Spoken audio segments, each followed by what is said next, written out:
হে everyone, আসসালামু আলাইকুম। আমি আজকে একটা খুবই রোমান্টিক একটা গল্প নিয়ে এসেছি।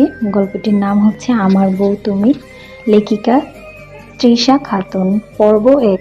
তাহলে কথা না বাড়িয়ে চলে যাই গল্পে। রাত বাজে 1:50। বাইরে ঝড় বৃষ্টি হচ্ছে। এর মধ্যে বাবা মায়ের রুম থেকে নিজের রুমে আসে অরু। নিজের বিছানা অচেনা ছেলেকে দেখে অরু বলে, এই যে কে আপনি, আর আমার রুমে এত রাতে কি করছেন?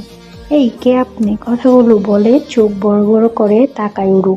আর বিছানা অরু ভয়ে ভয়ে আর একটু সামনে গিয়ে মুখ দেখার চেষ্টা করে। তার ভয়ে হাত পা কাঁপছে।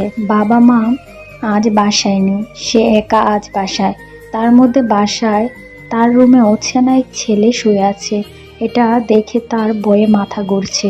ওরও ছেলেটির মুখ দেখতে না না পেয়ে হতাশ হয়ে আবার আগের জায়গায় দাঁড়ায়। এর মধ্যে কারেন্ট চলে যায়। আনিশা একদম ভয়ে কুঁকড়ে যায়। বাইরে ঝড় বৃষ্টি হচ্ছে, এর মধ্যে কারেন্ট নাই, বাসায় অচেনা এক ছেলে, সব মিলে অবস্থা খারাপ। ওরও মনে হয় আল্লাহকে স্মরণ করছে। সে বুঝতে পারে না এই ছেলে বাসা আসলো কিভাবে।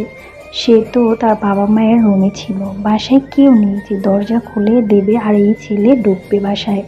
তার মানে তার মনে আছে সে দরজা ভেতর থেকে লাগিয়ে ঘুমিয়ে। তাহলে বাসায় আসলো কিভাবে? আর যদিও চোর হয় তাহলে তো চুরি করে পালানোর কথা না। না পালিয়ে আমার ঘরে ঘুমাচ্ছে কেন? চোরটা মনে হয় অসুস্থ, তাই হয়তো চুরি করতে এসে ঘুমিয়ে গেছে। কথাগুলো মনে মনে ভাবে অরু। এর মধ্যে এর মধ্যে অরুর ফোন বেজে ওঠে। অরু ফোনটা হাতে নিয়ে দেখে তার বড় চাচা ফোন দিয়েছে। অরু ফোন রিসিভ করতে উপাস থেকে তার বড় চাচা বলে ওঠে, অরুর মা, বাসায় কি আব্রাম পৌঁছেছে?